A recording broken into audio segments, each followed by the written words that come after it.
Good evening, Nick. It's Wednesday, November 19th, and I swear I've done everything possible to not make this video. It's not that I don't want to vlog it, it's not that I don't want to make this video, I can't remember to do anything today. I've been doing such a terrible job at remembering things. It's been a little bit of a long day. I woke up at 7, worked 9:30 till 8, and then I kept thinking, oh, I gotta make that video, and then I'd forget to make that video.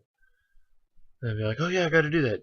Dylan, don't forget to do that. Dylan, don't forget to do that. Dylan, don't forget that. Well, now it's 10 o'clock, and I almost forgot to do it. But I remembered, so that counts.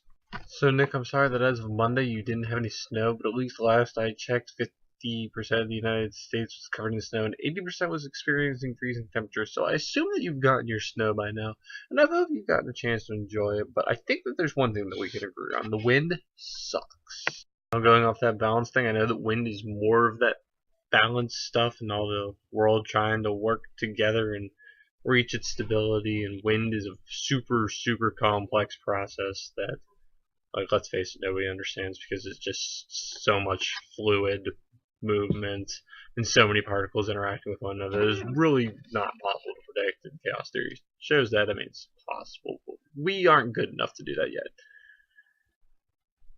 But the wind just makes the cold awful. I don't mind cold. I don't mind snow, but can the wind just go away? That would be nice. I mean, I know I said I wouldn't complain too much and just try to enjoy things because they're wonderful, but hey, even I'm going to have a complaint every once in a while. But that's not really what I wanted to talk to you today about. I wanted to talk to you about more books because, let's face it, I really like books. I've actually become a really avid reader over the last couple years, which I didn't do through middle school or elementary school or high school or even most of college, and so I've actually started reading a lot, and I want to share some of the cool things that I've started reading with a lot of people, but mostly you, Nick, because you're my awesome friend. And so I went to the bookstore over the weekend and decided I wanted to buy books, and so I picked 5, and I really don't think they go together, but I'm going to share them with you anyways. First is Kurt Vonnegut's SlaughterhouseFive. I mean, I've already read this book, but I believe in supporting authors if you like their books by buying them, and now that I make a reasonable amount of money, I can actually afford to purchase some of the books I like, and so I finally picked up a copy to own myself.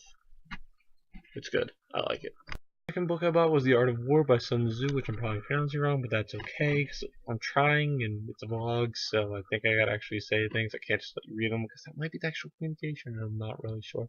But I don't think we read enough ancient stuff, and a lot of the ancient works laid the foundation for where we are today, and it's important to understand the base so that we can understand the building. So I bought this book. It looked really good, and I'm gonna read it.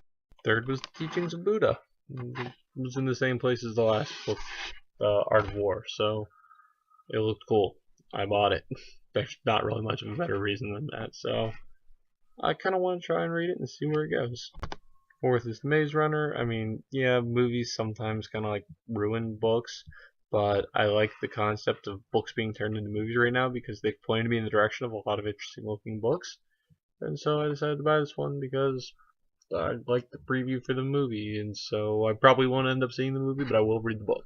And finally, I bought the Quran, not because I'm converting to Islam, I'm definitely not doing that, but because I don't think that most Americans truly understand what Islam is and what it means to be a Muslim, and since the Quran is accepted as the universal word of God by Muslims, I decided that probably could be a good place to start to actually understand another culture.